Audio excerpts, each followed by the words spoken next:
Welcome back to my channel. So for today's video, gagawa na naman tayo ng panibagong vlog. And this vlog is mag-food vlog tayo. So medyo matagal-tagal na rin since the last time na mag-food vlog ako. And ayan. So yung aking itatry ngayon, na aking tikman ngayon is itong ready to eat rice na Chao pan. So dalawang flavor siya guys. So this one is seafood and this one is beef supreme instant Chao pan. So, nabili ko siya parehas sa Lazada sa price na 50 pesos. So, sabi niya dito guys is no need to wash na, no worries, sterilize. So, hindi na daw natin siya kailangang hugasan pa. And, ayan, buksan na natin siya guys. So, tama-tama guys. So, namimix ko na talaga yung mga ganitong pagkain. Kasi nga, diba, hindi tayo makalabas ngayon dahil nga gawa ng COVID. Ayan. So, ito siya guys, yung kasama niyang bigas. So, instant nga siya. So, pakita ko lang yung laman ng isa. So, ito siya guys. Meron siyang kasamang sukatan. So, meron siyang sukatan. So, ayan. May kasama siyang bigas. And, ito rin yung kanyang tawag dito. Yung panglalay seasoning siguro ang tawag dyan. So, yung instruction niya guys is for the rice contents in the bowl and for boiling water. Approximately 144 ml. So, 144 ml daw. So, sukatin na lang natin siya.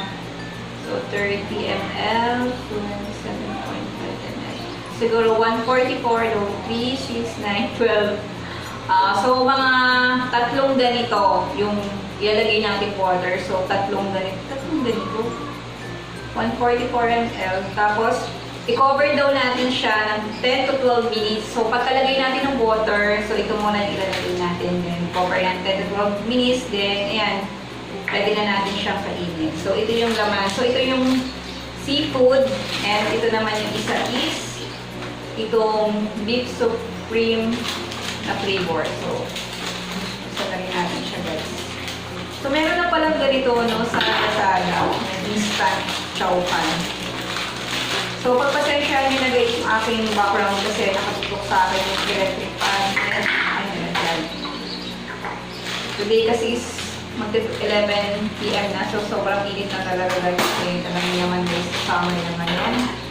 So, lagay ko na rin siya dyan. Super. Yung bigas. Sure talaga. Yung na ito babanlaman. Hindi na hinuhugasan. And yung isa. Tingnan natin. So, nalilipad siya ng electric fan guys kasi nakatutok yung electric fan sa akin. Ayan. And then, lalagyan natin siya ng 144 ml na water. So, sukatin natin siya guys. So, make sure talaga na yung ilalagay yung tubig is bagong kulong lang. So, sabi niya guys is 144 ml. So, sukatin natin guys. 144. Dapat 5 na ganito. 1. Oh, init ang init. 5. Gosh. Init siya best. 3. 5.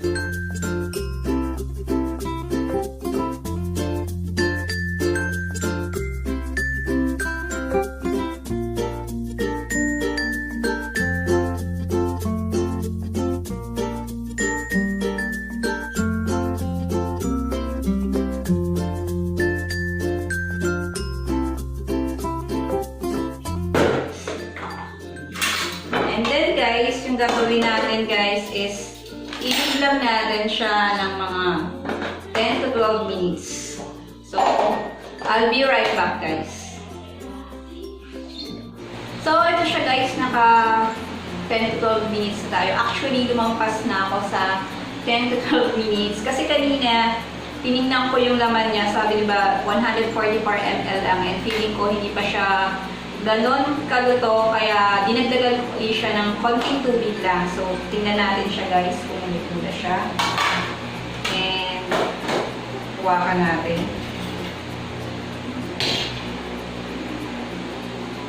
Ang lambot ng rice niya guys in fairness. Yung gagawin ko today is lalagyan na natin siya ng kanyang sauce. So nakalimutan ko na kung alin dito yung seafood and beef. So malalaman naman natin later kung alin dyan yung lasang beef at lasang seafood. So first, ilalagay ko muna siya.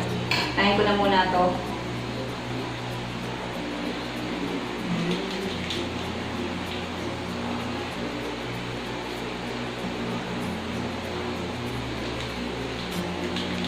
So, tikman na lang natin dyan kung alin yung lasa. And then, after nyan guys, is haluin na natin siya. Ang tinong sauce niya,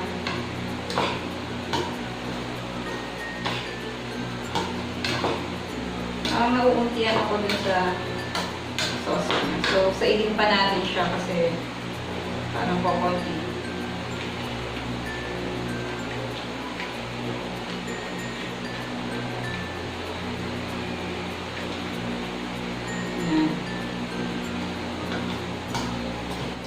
And next naman is itong isa.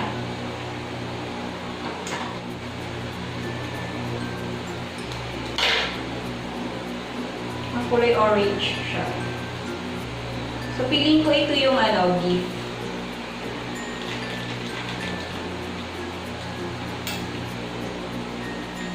And then, saidin natin siya guys.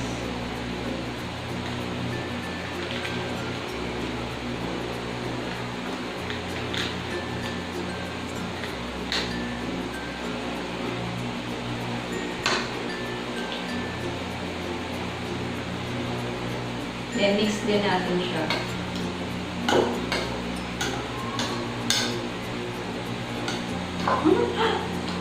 Tapon.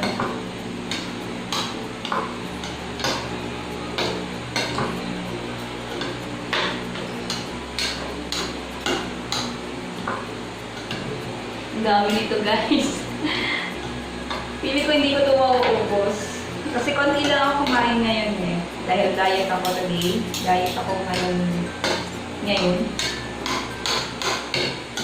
So, ang gagawin naman natin dito sa video is taste test lang naman.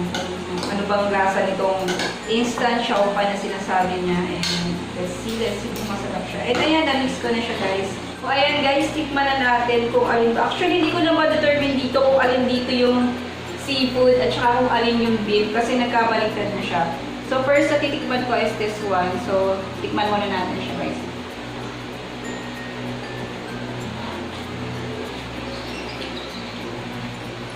Lasang beef. Feeling ko ito yung beef.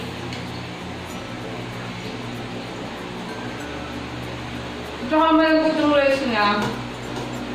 So, hindi ko in-expect na pwede pala siyang maluto nung ganun lang. Yung tatakpan mo lang tapos lagyan mo lang ng tubig na mainit tapos luto na agad yung kanin. Alam, mas masarap to kung may boiled egg. So, tikman naman natin itong isa guys.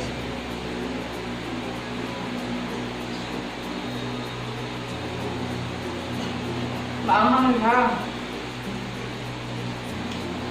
Piling ko ito yung seafood.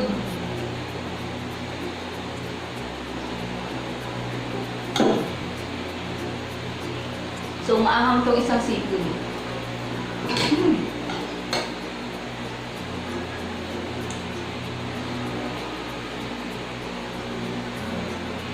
So, masarap talaga mag-taste test talaga kung may kasama ka talaga.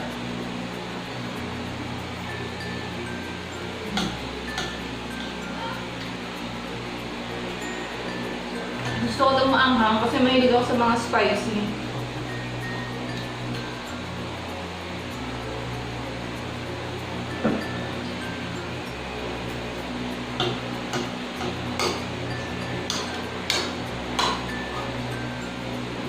Tsaka ang dami niya guys, oh. So, sulit na guys. So, by the way guys, so, magkano nga ba ito? 50 pesos so siya binili and kasi pag bagong product, lagi siyang nagsisale, nagpo-promo siya. So, mag-sale siya ngayon paparating na 6/6 sale. So, magiging 38 pesos na lang siya from original price na 50 pesos. So, sa Lazada niya siya guys mabibili. Akala ko talaga Hindi kasha yung seasoning niya, pero kasha pala. And aminin ko na sa inyo guys, hindi ko to mauubos tong lahat ng to. So, ibibigay ko siya mamaya din sa mga pamangkin ko. So, ito yung ibibigay ko kasi hindi sila kumakain ng maanghang. So, ito na lang yung kakainin ko, yung spicy.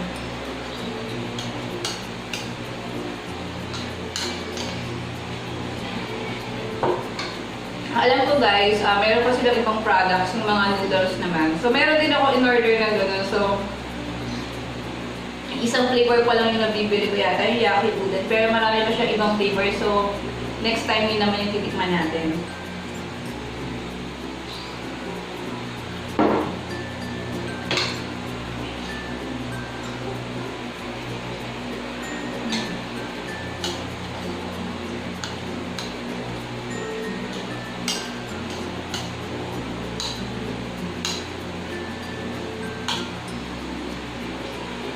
Siguro mas maganda talaga ako kung may boiled egg man lang. Kasi parang wala akong kulang. Kasi parang ano lang siya, yung seasoning lang, tapos wala siyang laman. So parang naghahanap pa rin ako ng ulam na ka-partner na at least man lang may siomai, or boiled egg, ganyan. So much better kung may gano'n siyang kasama pag titikman niyo siya guys, pagkakainin niyo siya. Kasi puro kanin lang talaga siya, wala man lang anything na toppings.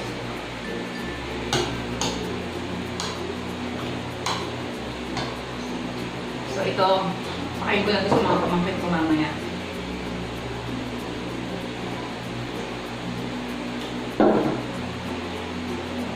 Bubusog na agad ako, mas maulong pang naubos yung royal.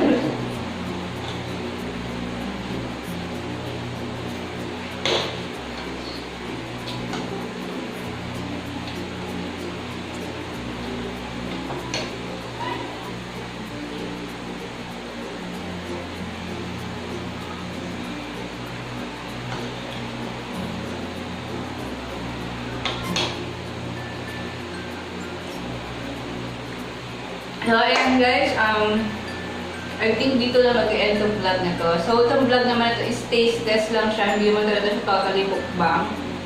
And yun, tinikman ko lang yung lasa ng instant chow pan na nabili ko sa Lazada. And na-curious lang ako kung talagang lasang chow pan siya. So, masasabi ko lang dito guys is, sa mga mahilig sa mga spicy, so try nyo itong seafood. I think seafood, yung maanghang, and this one is yung beef. So, yun lang guys. So, much better siguro talaga kung meron man lang itong kasamang toppings, as in purong kanin lang talaga siya. So, wala siyang kasamang ulam. So, di ba yung nabibili natin talagang chow pan sa ShopBack is meron talaga siyang toppings na kasama na kahit maliliit man lang na hindi man lang ganon. So, wala siyang kasamang toppings sa egg. As in parang seasoning lang talaga siya, yung pampalasa lang talaga, parang sauce lang yung kasama niya. And yun lang guys, ang masasabi ko dito sa food na to, sa instant chow pan ng Kenkobei, instant chow pan. And again guys, thank you for watching my video again, and see you again in my next video. Bye!